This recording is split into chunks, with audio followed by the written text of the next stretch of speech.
Welcome to this session of the North Central Farm and Ranch Stress Assistance Center webinar series presented to you by the National AgrAbility Project at Purdue University. My name is Paul Jones, and I manage the National AgrAbility Project. And today's topic is on farm stress peer support programs. And since there's a wide variety of those types of programs, we're thankful to have representatives of 3 of those programs with us today. And our presenters, Michaela Robinette from the NC Agromedicine Institute, Timothy Brennan from Farm Foundation, and Jesse Cash from Farm First. I know we had indicated that Leanne Porter would be here from Farm First, but she was not able to join us. So we're thankful that Jesse is able to be with us today. Some of you may not be familiar with USDA's Farm and Ranch Stress Assistance Network, known as FARSAN, which is administered through the National Institute of Food and Agriculture. It was first authorized in the 2008 Farm Bill, and its goal is to establish a nationwide network to provide stress assistance programs to people involved in agriculture. There are 4 regional FARSAN centers that cover every U.S. state and territory. And if you want basic contact information, you can go to agrability.info/FARSAN, and you can access that contact information there. Also, some of you may not be familiar with AgrAbility. Our program is also sponsored by USDA's National Institute of Food and Agriculture.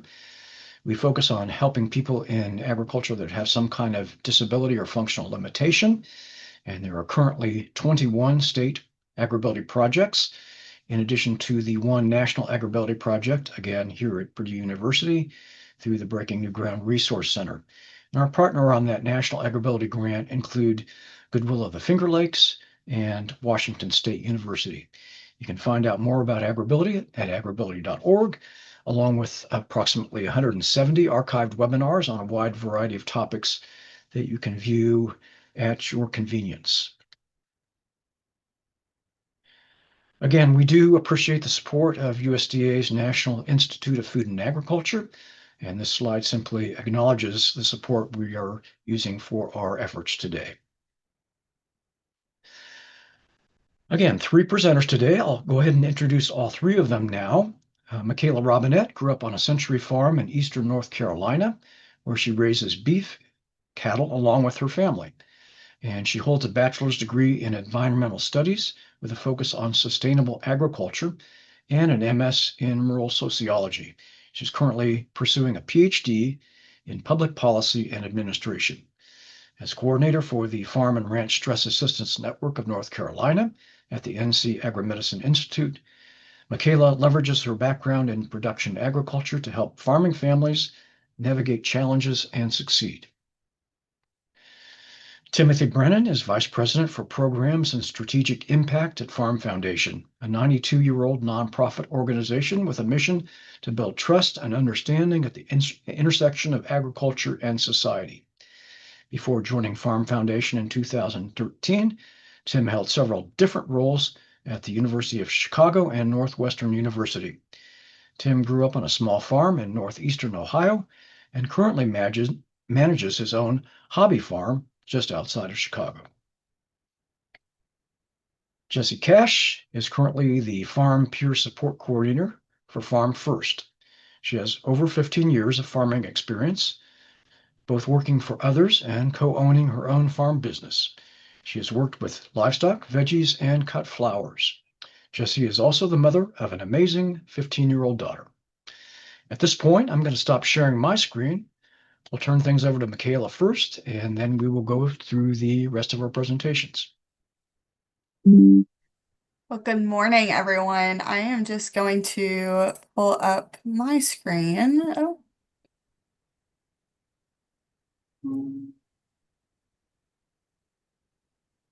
And thank you, Paul, for that introduction. So, like Paul said, my name is Michaela Robinette. I am the Farm Stress Coordinator at the North Carolina Agromedicine Institute. We are based out of Greenville, North Carolina, which just so happens to be about 20 minutes from my family's farm. So I work for the Agromedicine Institute and then still support my family in our own farming operation. Um, for those of you who have not heard of us, the North Carolina Agromedicine Institute is a partnership between East Carolina University, North Carolina State University, and North Carolina A&T University.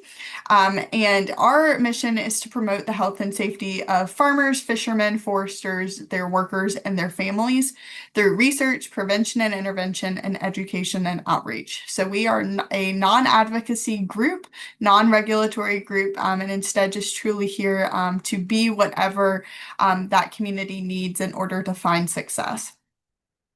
So we've been around for several for quite some time now, and um, we were doing primarily focused in our early years on physical health and safety. And in 2012, we had a farm wife come to us, and her husband had had a series of farm incidents and said to us that if you don't do something about the stress that the farmers and their families are under, the rest of this is not going to matter.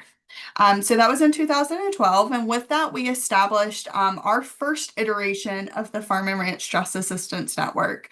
At the time, we called it Tape and Twine, with the idea that farmers can fix anything with a little bit of duct tape and some baling twine, and really focused on, again, providing them the tools to understand exactly what it was that they were experiencing with their mental health, helping them recognize signs of stress, and develop those coping skills that maybe they had, but they didn't necessarily know how to apply. And then, of course, with the Farm Bill's creation of the Farm and Ranch Stress Assistance Networks, we rebranded to fall in line with that. So today, our work largely focuses on, again, just continuing to equip people in agriculture, and again, not just the people on farms, but the people supporting the farmers as well, to make sure that they have the resources that they need. So we do that with trainings. We provide mental health access to mental health counseling. And we also operate a state farm and resource and crisis helpline. And we do all of these things, which I'm sure many people on the call are familiar with, but just to help with the understanding that if we can lower the stress and lower the risk that our farmers are under mentally, we hope to see and we expect to see changes in their impacts on farm incidents and other things that could happen that could impact them physically. And so today I just want to share a little bit about our peer support program called Farmer to Farmer. And this program really emerged out of the COVID-19 pandemic. And this is just some information from the American Farm Bureau report. But essentially during this time, during the height of COVID, we saw that 2/3 of farmers and farm workers reporting that the pandemic having an impact on their mental health. And that farmers and farm workers were 10% more likely than other rural adults to have experienced feelings of nervousness or anxiousness. And we also saw that there was a huge impact of social isolation on farmers and farm workers, even compared to previous prior to the pandemic. Um, and so with that, what we really found a huge need for was our communities in North Carolina were looking to connect and looking for just somebody to sit down with them and talk about their day and talk about what they were experiencing. That they weren't necessarily getting that casually because the pandemic had shut down so many of the places that they would gather normally. And so with that, we established the first iteration of Farmer to Farmer. So what this looked like is we were connected with what we would call mentors within communities. And we provided them training on suicide prevention and active listening and other behavioral health related trainings, as well as helped them with understanding what it meant to be a peer supporter and what that process would look like. And so once we created a repository of mentors and once we got connected and trained them across the state of North Carolina, we then opened up for folks to be matched with these mentors. So we advertised the Farmer to Farmer program through pocket cards and flyers, as well as any of the agricultural meetings across the state, and said, if you're looking for a mentor, if you're looking for just a friendly person just to sit down and have a chat with and walk through life together, let us know and we'll match you with one of these mentors. Um, these mentors, just to note, no pairing was done with somebody from the same or neighboring county. And we, at all time, or as much as possible, tried to match people within the same commodities. So, cattle producer to cattle producer, but looking at, again, opposite ends of the state or a separation of a couple of counties, just because we wanted to make sure that that element of competition, wasn't present in these relationships, that people felt like they had the opportunity to sit down and feel comfortable with somebody without feeling like that somebody was going to talk about them in the pew at the church, right? And that their business was going to be spread around town, right? We wanted this to truly feel like they could be open and honest, and we felt that was the best way to do it at the time. And this work was initially funded through the North Carolina Tobacco Trust Fund Commission. And so that was in 2020, 2020 to 2022, that all of this was truly starting to take place and to be shaped up. Now, several years later, we have made some updates to our program that I would love to share with you. And so this latest iteration is funded through the USDA National Institute of Food and Agriculture through their rapid release grants for natural disasters. We received some funding to help do some work in response to Hurricane Helene. And so with that, we truly wanted to expand this program to support farming communities impacted by natural disasters. North Carolina has been hit very hard over the past few years, not just with formally named hurricanes, but also unnamed tropical storms. We've had wildfires, we've had tornadoes come through, flash flooding, and so our communities already were struggling and now just feel like they're constantly being hit, and we wanted to make sure that we were supporting those needs.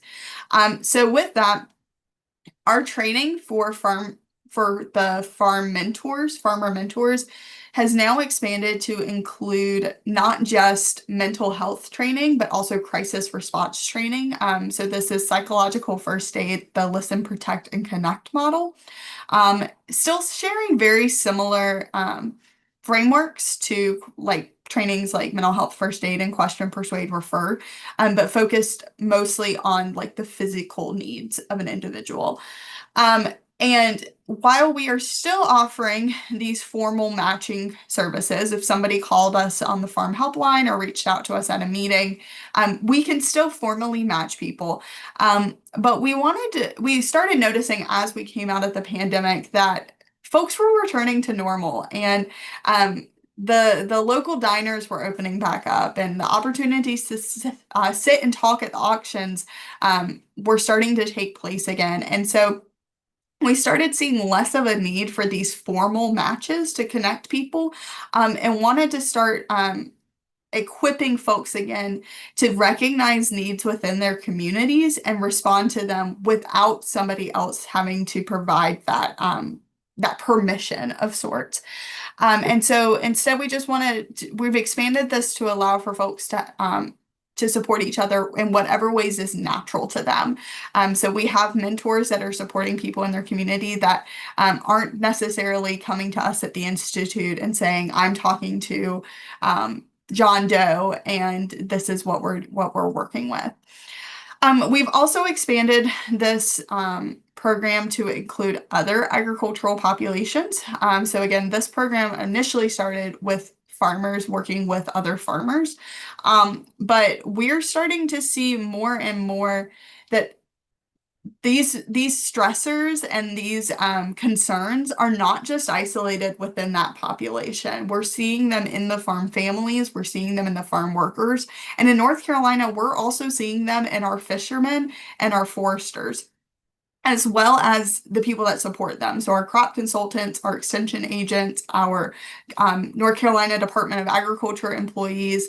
And so we really want to make sure that we're being responsive to those aspects of the people that we serve as well. And so the latest work with the Farmer to Farmer program is allowing for those peer mentor trainings to take place within those populations and supporting them and creating mentorships across the state.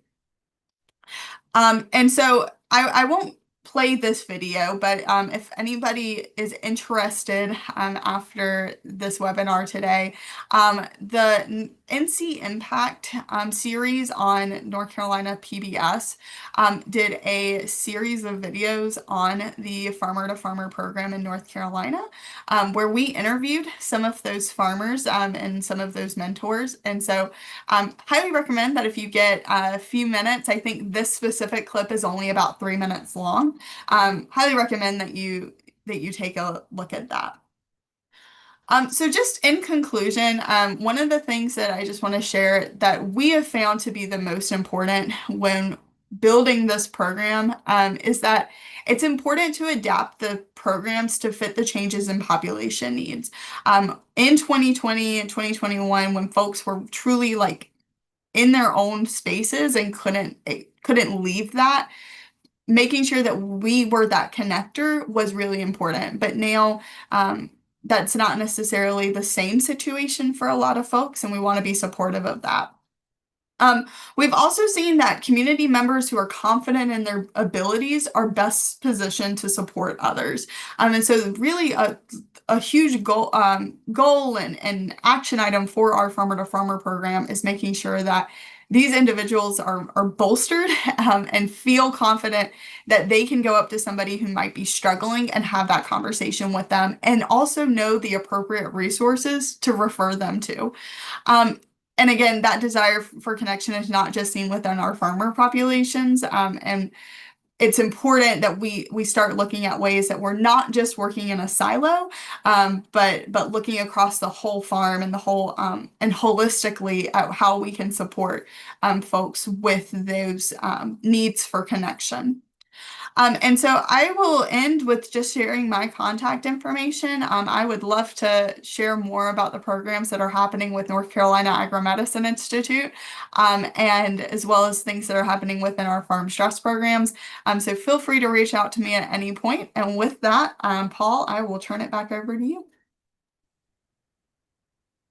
Thanks so much, Michaela.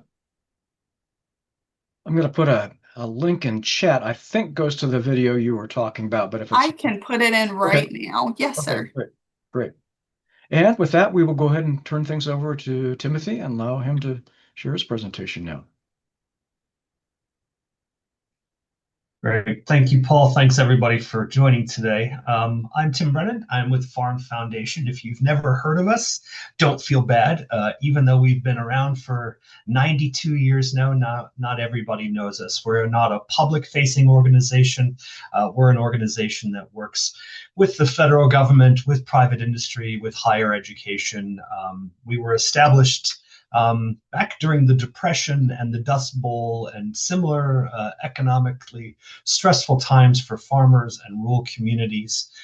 We were created to move freely between those institutions as a nonpartisan organization focused on really improving the lives of farmers and rural communities. And that's essentially what we've done for 92 years. For most of our life, we were a think tank. We produced a lot of papers and a lot of convenings and provided unbiased information to decision makers. But over the past decade, we've really evolved more of a do tank side, where we're taking aggressive action by building coalitions to solve major issues in food and agriculture. So we worked on everything from soil health to antimicrobial resistance. And just a few years ago, we entered the space of farm family mental health and wellness.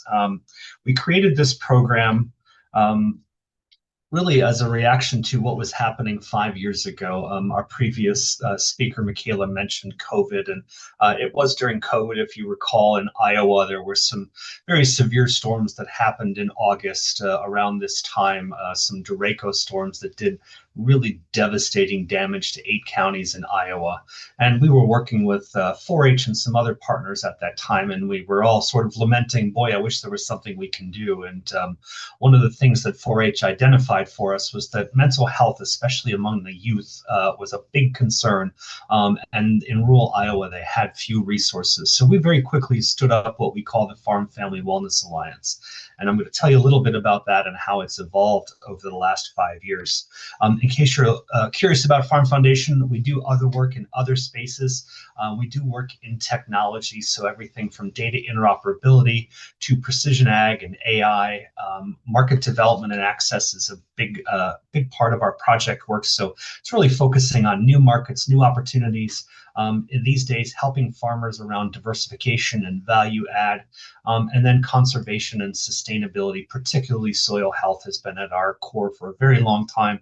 And then we also have 9 different next generation programs. We are a multi-generational, multi-stakeholder organization. And so it creates some really great opportunities for folks just entering food and agriculture as a career. And I will be happy to share these slides after this event if you wanted to retain any of this other information. Just one other thing to share with you. We recently opened our own campus just about 25 miles north of O'Hare Airport here in Chicago. It's on a beautiful 1850s farm. The purpose of this is really to accelerate innovation. We demonstrate 10 different types of soil health and regenerative agricultural practices, 5 different types of plant innovations, but it's also a meeting space. And I invite any and all of you to come visit us in Libertyville, Illinois. So the vision of the Farm Family Wellness Alliance is really to provide unlimited mental health support services to all farm families in the United States. This program that we created is not intended to replace any other existing program, but really an effort to reduce the holes in the safety net. There are so many great organizations across the U.S., both at the state, national level, that are doing incredible work, but ours just provides just simply another part of that safety net, so that we may help just about anybody that needs it in the farming community. Our services are for people that are 16 years and older. We provide 2 things. One is an online peer-to-peer support community. So for those of you old enough to remember AOL chat rooms or Yahoo groups, it functions in a very similar way. It's called Togetherall. Togetherall is a Canadian company. They've been around building these communities for about a decade. And they came to us with this idea of expanding our services to provide this. So we stood it up together with all the members of our alliance last January. So January of 24, rolled it out publicly in February of 24, and it's really just recently sort of taken off. But that online community provides people an opportunity to share their problems, whether it's farm related, personal problems, health problems, anything like that. And people just pitch in and they offer ideas, they share their own stories. It is also monitored 24/7 in case somebody is exhibiting any sorts of stressful or self-harming behavior. We can step in and help folks immediately. We also provide a level of wraparound services provided by Personal Assistance Services, an organization based out of Missouri that has about 10,000 counselors that are trained to talk and support farm and rural farmer families. But we do everything on paths from mental health counseling, financial support, nutrition, really anything that anybody needs. And we really try to stick with folks until their problem is solved or until they're feeling like they've got things under control.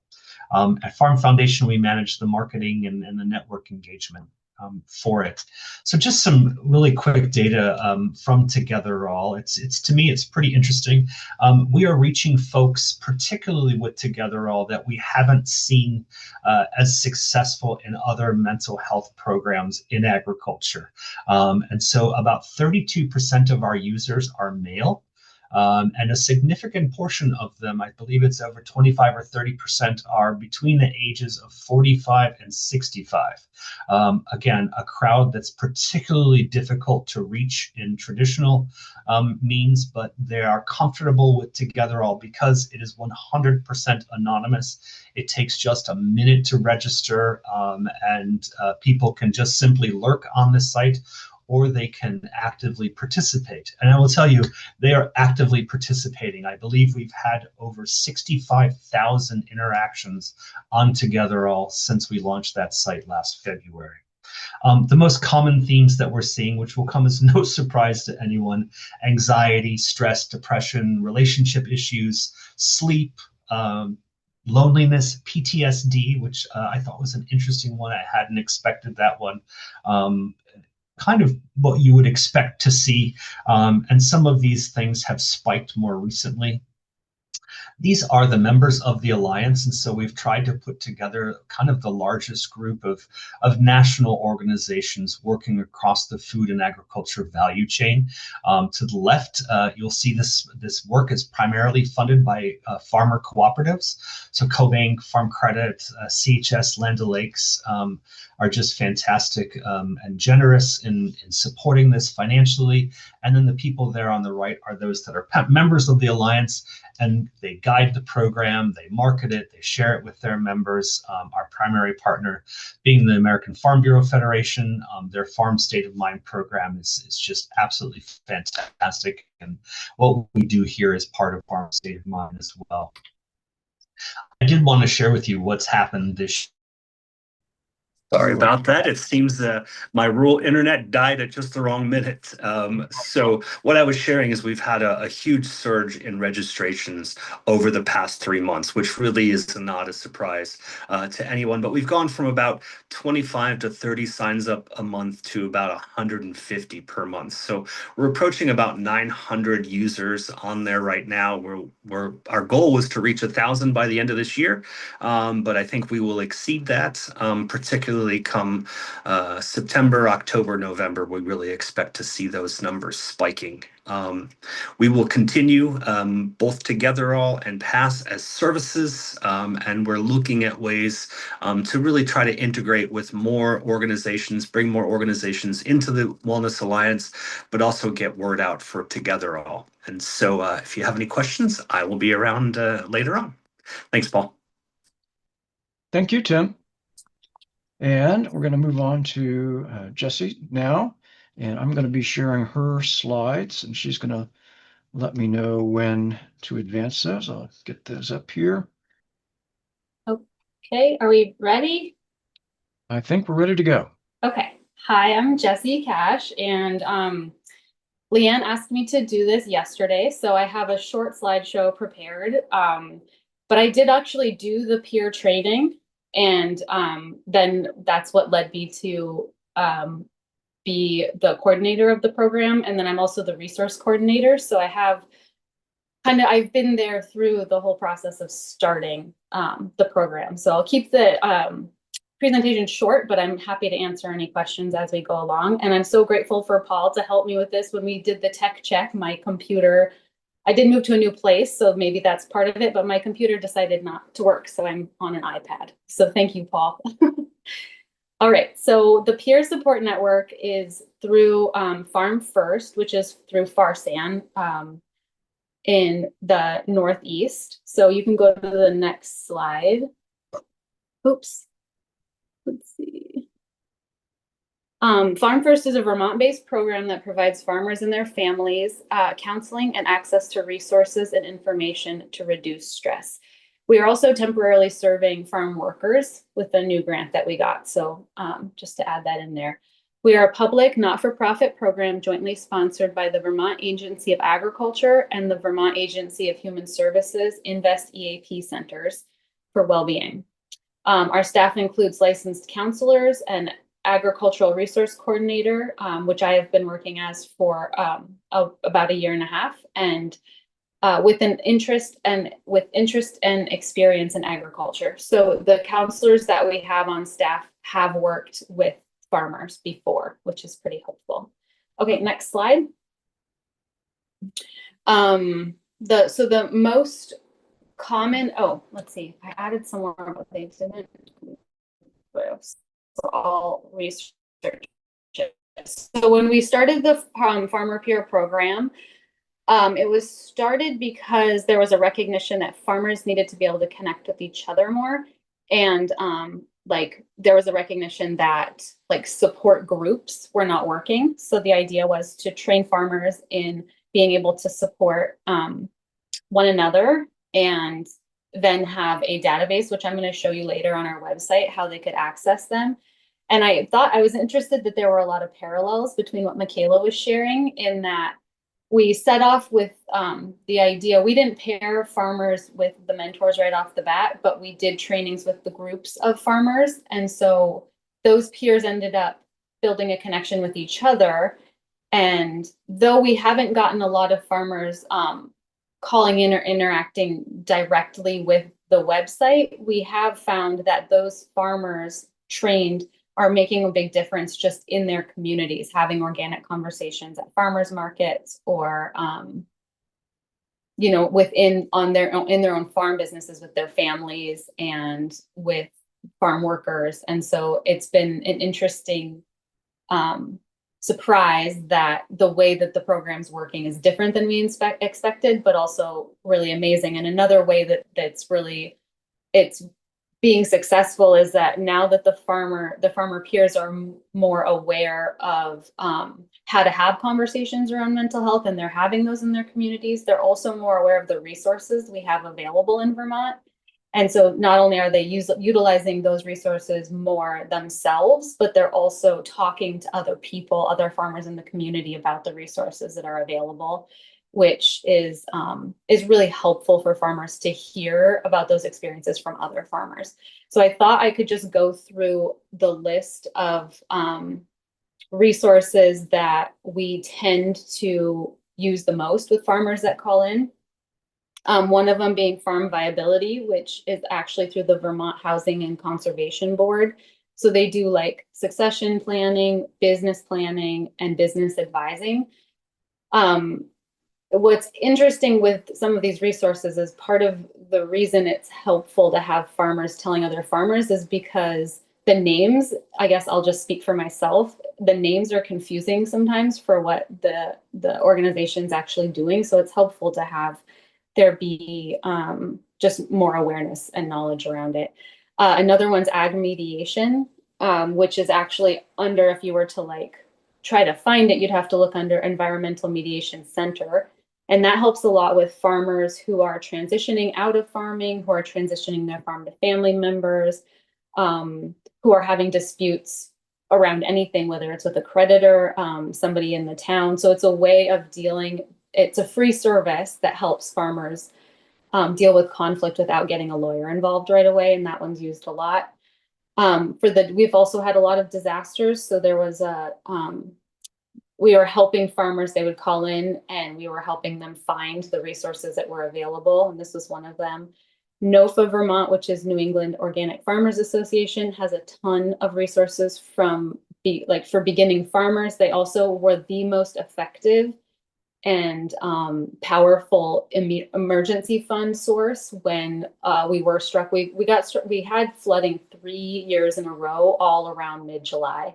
And so some farms were being hit more than one time, and they were just great at rolling out. They made it really easy for farmers to apply and get the money quickly, in smaller amounts, which wasn't happening on the more national level. So they were a great resource in that way.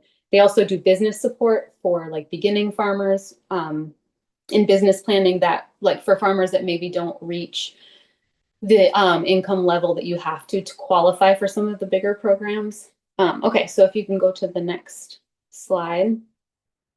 NRCS, which is a national resource, so most of you probably already know about that, but it's great that just to be able to pair farmers with like getting high tunnel grants and navigating that system. There's another flood resource page on here. And then we also work with AgrAbility, which a lot of farmers qualify for services through AgrAbility that they don't even know of, whether it's like coaching, extra support, extra help with different equipment modification, even just representation in different ways. So that's another great resource. So I think the reason I wanted to share this was that through our peer program, there's just been an awareness raised around the things that are available and helping get that information from farmers to farmers. Okay, so another page, the next page. Another reason the peer network was created was because there was this feeling that it was difficult for farmers to reach out for mental health support. And that has been the trend in as long as Farm First has been in existence, that it was farmers were often more likely to reach out for a more technical form of a resource, and then through that maybe access the mental health support. And I will say that this is kind of a positive note, that it does seem like that has shifted in the past few years, that it is more common for farmers to call in and just directly ask for mental health support. And so I would say that when we just ran the numbers, that is our most common request when a farmer calls in, is to have like direct time with a counselor. And I think a part of that has to do with farmers out in the community talking about mental health and having these conversations more openly. Though I still think it's like helpful to have a farmer talk to another farmer about it. So, okay, next slide. I think, was this just where we were going to go to the website? Yeah. So Paul is going to show, I thought it would be helpful just to go to our website to show you all what our interface looks like. And this is our peer support page. And these are all photos of our farmer peers that are currently trained. We actually have 2 more that aren't added to the system yet, and so this is just like, we did a little thing of like what, just to list out, like if you're a farmer and what might you call in for, balancing work and life. These are based on surveys that we did about calls we were getting. So the most common things people talked about: injuries or illness, challenges with working with family, staff, coworkers, anxiety, stress, overwhelm, how to prioritize when there's too much to do, weather, disease, and other frustrations in farming. And then if you go back up, Paul, and then we can click here if you're looking to connect. And then that shows you, so for each farmer peer, we have where they're located, and then they wrote their own biography, autobiography piece, and you can directly, so if a farmer came in and wanted to connect with a peer, they could reach out to that peer directly. We do get a notification when that happens so that we can see if we can be helpful in any way. So yeah, these are, and we have a bunch of different kinds of farmers, whether it's vegetables, flower farms, cattle, a lot of mixed livestock farms, a couple dairy farms, and then and then if we go back up, there's also a map. It says view our interactive map. Yeah, right there. Thank you so much for helping with this, Paul. So then people can, if they're more of like a visual person and are more interested in finding somebody around where they're located, they can do it this way. It's a little tricky. You have to zoom in on Vermont, and then the numbers that are there are how many peers are located in that region that's there. And so the last thing I was just going to mention was kind of what's happening with the program right now. And we have a plan for some farmer gatherings that are going to happen this fall. And the peers will come, and then they can also invite other farmers that they know to come. And the idea is just to have conversations. And we've picked a topic for each meeting, and we're going to also feed them. And the goal is to have them be able to connect with each other, but also for us to find out are there things we're missing? Are there ways that we could support you that we're not supporting you right now? What's working, what's not working? Just so as an organization, we can get some more information about how we can do a better job too. I think I wanted to, another thing connected with what Michaela was saying is that we also recognized that the service providers are having both experiencing their own distress, but also needing extra training around how to meet farmers when they're on their farm or they're dealing with them. And they want to be helpful or somehow know how to support the farmer when they're having difficulty. So we have included service providers in our trainings as well. Okay, I think that's what I wanted to share. Let me look over my notes really quickly. We also highlighted, I guess I have this in my notes, they didn't say that confidentiality felt like a really important piece to highlight. And so we make that really clear to any farmers we work with, because Vermont is a small state and the agricultural community is small. So we just make sure that everyone knows that reaching out to us is free and confidential. Okay, thank you all. I appreciate it.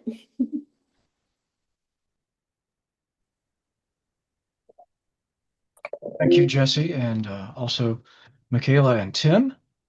Again, we welcome your questions. You can either use the chat or you can raise your hand, and we will do our best to unmute you if you have a question you'd like to ask verbally. I will keep an eye out for that. We did have a question. I think Tim has responded in terms of website. I put one in, and Tim also noted a webinar that's coming up. He's placed that link in the chat also. A couple of questions. Both Michaela and Jesse were talking about providing some support and training to the service providers.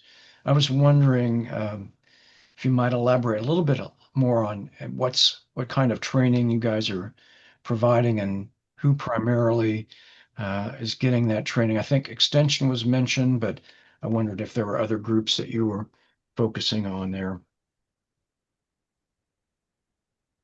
Jesse, do you want to answer that first? Or do you want me? Sure. Yeah.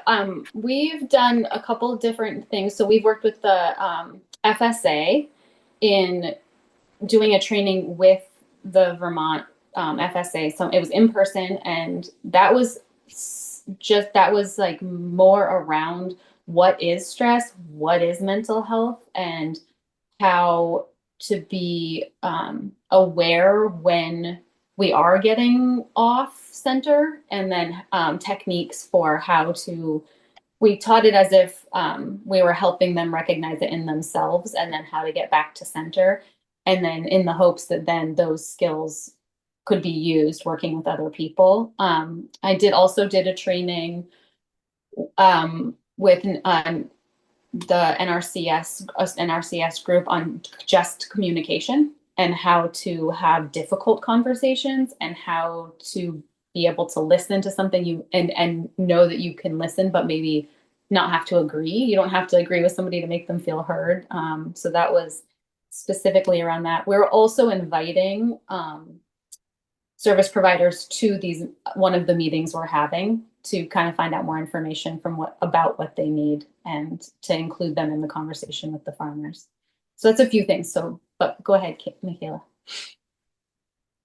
Yeah, so our training is almost like a series of sorts. At one point we're doing a full day training and just found it really difficult for folks to be able to take an entire day off of work or off the farm to be able to participate in those things.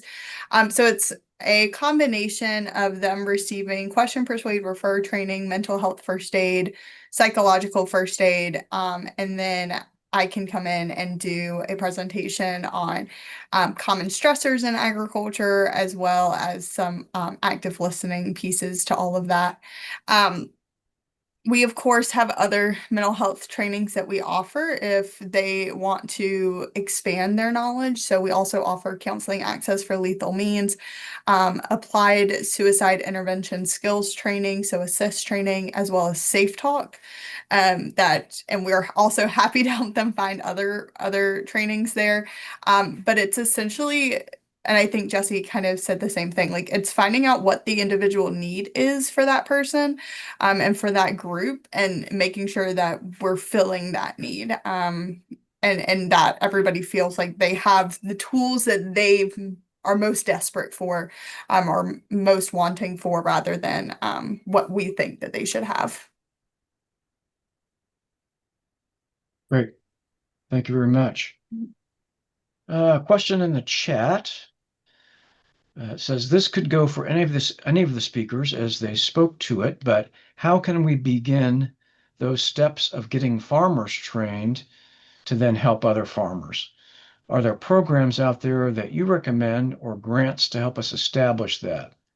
Well, Iowa Farmers Union just had out first cohort of members doing the mental health first aid, and we loved it. Just hoping to provide that service for farmers to help other farmers. So I guess the question focuses mostly on how do you kind of get the ball rolling and get people out there and trained to start to helping. And I think that question is open to all three of our presenters there. If you have thoughts or comments. I think for us, it's been largely based on our relationships, especially the first iteration of our farmer to farmer program and any of our mental health programs. It started with a person in the community saying that this is a need I'm seeing in my friends and I want to fix it. And, you know, starting with that person, and then them telling their friends, hey, we really need to start having this conversation and learning more about this, and then it just trickling down. I'm not sure about any grants that establish that. I would probably reach out to the North Central Farm and Ranch Stress Assistance Network. They might have some resources in terms of either providing that training for you all, or helping you guys get connected with being able to do the trainings yourself.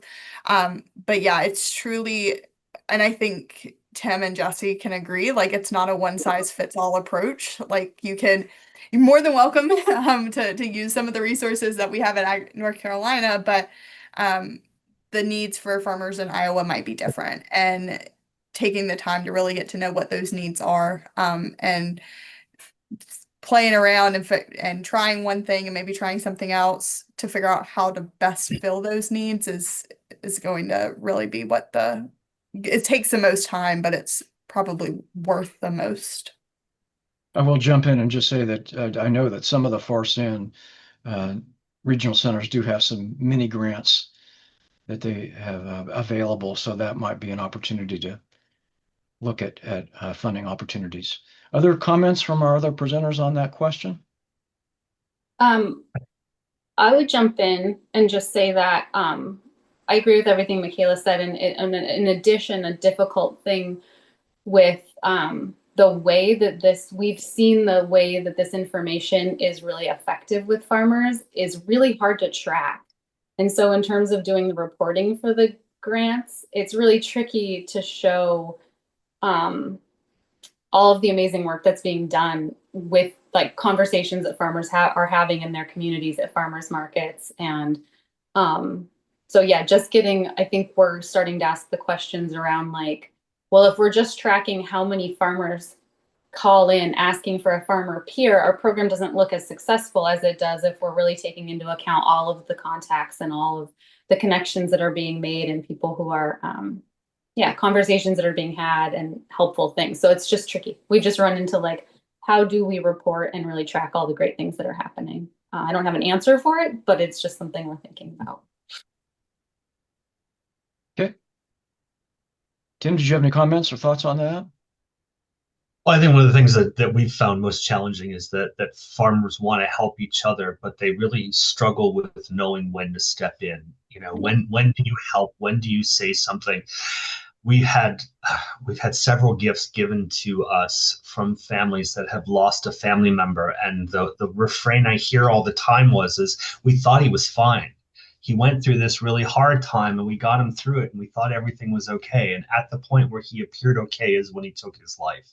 And so it's really, I think we're finding more success in this more passive, Togetherall is a pretty passive thing. We're not in there sort of engineering things or making conversations or making people listen to something. It's, kind of finding their own journey.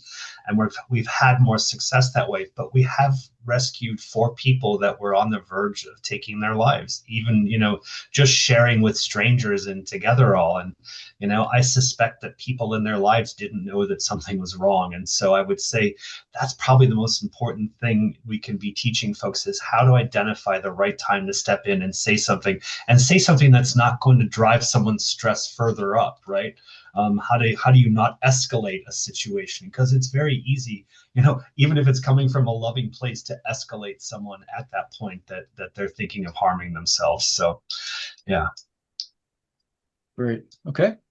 There was a question from Clinton about farm family pass counseling services available to everyone in agriculture in all 50 states, and how are the 10,000 providers trained in agricultural competency? And Tim, I know you gave a response to that. Do you have any other comments about that, or?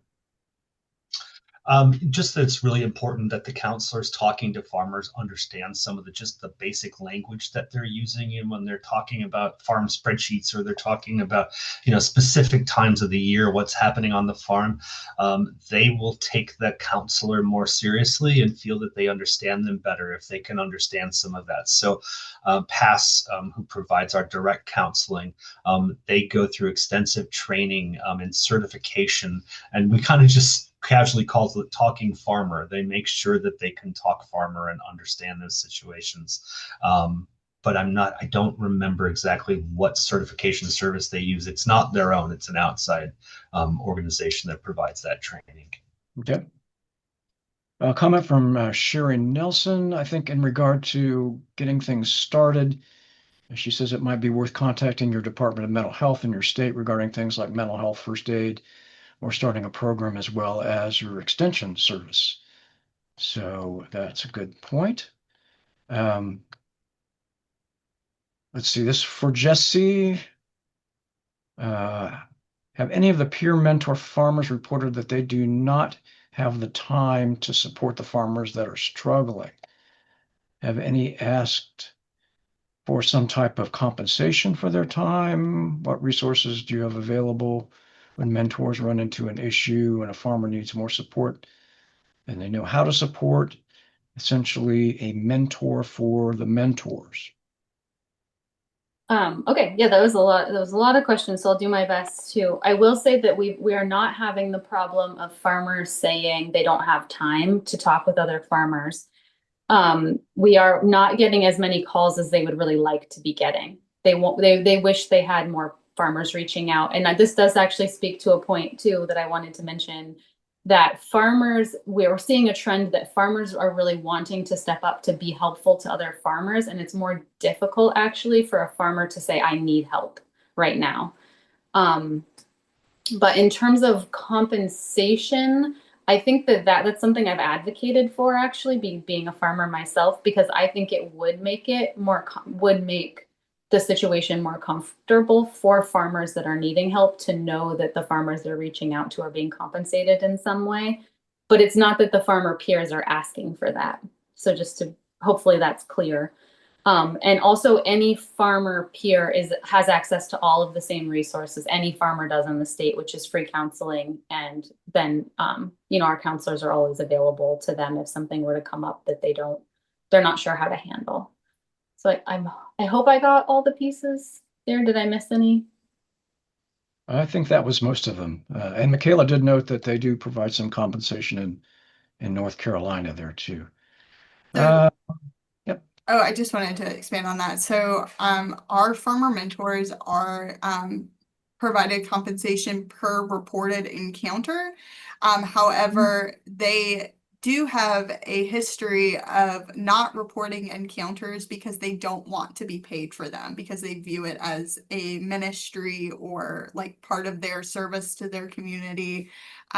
So we have had to have conversations about, even if you don't want to be paid, still please tell us that you're doing things. And I just wanted to pick up on Paige's comment to Paul if you want to read that, or do you want me to read that?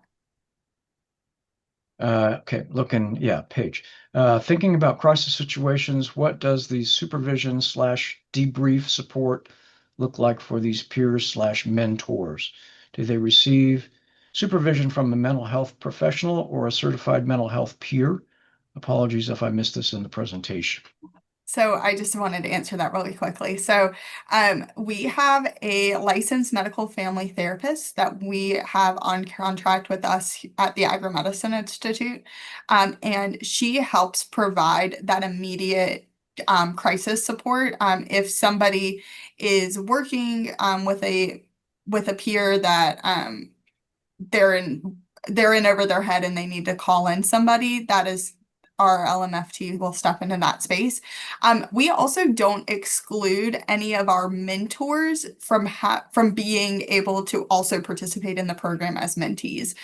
So we do have, and if you click through the PBS videos, like we do have a farmer that participated in that mentored other farmers, but had a mentor himself.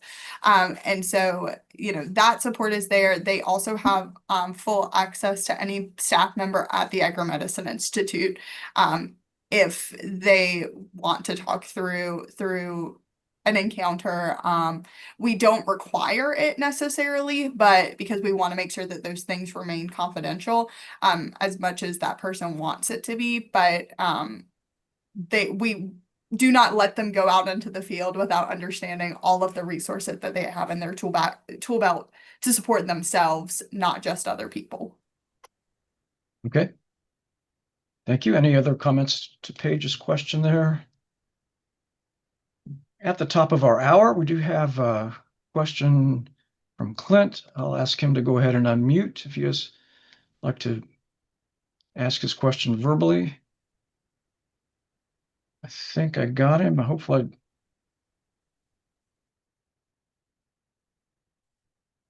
see if we can get him unmuted. Looks like he may have lowered his hand there. All right, I think I'm off. Two questions. One is, so Michaela, what you were talking about as far as supporting the folks, you guys are available, but you don't do any like case conferencing for people to call in and have like office hours or anything if they have questions regularly. It's just on a as needed basis. And there's not anything like that, Jesse, for your program, is what you're saying? Also as needed basis. Okay. And we do meet, we try to meet quarterly as a group. Yeah. So that would be an option for them to talk to one another and to talk to one of our licensed therapists. Perfect. Yeah. Thanks. And then the last one was for Tim on the training of 10,000. That's just a ton of trainings that PAS is doing for farm. I can't remember what you said, farm talk or something. But is there any person that I could follow up with to find out what that training is? That's a conversation that comes up regularly, is how do we train counselors and therapists to better relate with farmers and ranchers? Sure. I'll put my email in the chat and you can just shoot me a message and I'll connect you. Perfect. Thanks. And thanks for bringing me off mute, Paul. That was fun. Great. Well, let me just double check our chat. Again, we're officially at the end of our time, and I do want to thank our presenters, Michaela, Tim, and Jesse, for your expertise today. And I will put a link in the chat for some upcoming webinars. These are not all specifically related to stress, but we have several coming up through AgrAbility, and at least one of them coming up in October is called From Loss to Resilience, the Science of Grief. So those that participated today might be interested in that. We also have other webinars related to assistive technology, working with veterans, and other topics. So again, thank you to everybody that participated, and please take a minute or two to respond to the poll that comes up, the survey. I will leave the room open in case you want to check the chat for a few minutes, and with that, we'll just wish you a good day. Thank you, everybody. Thank you.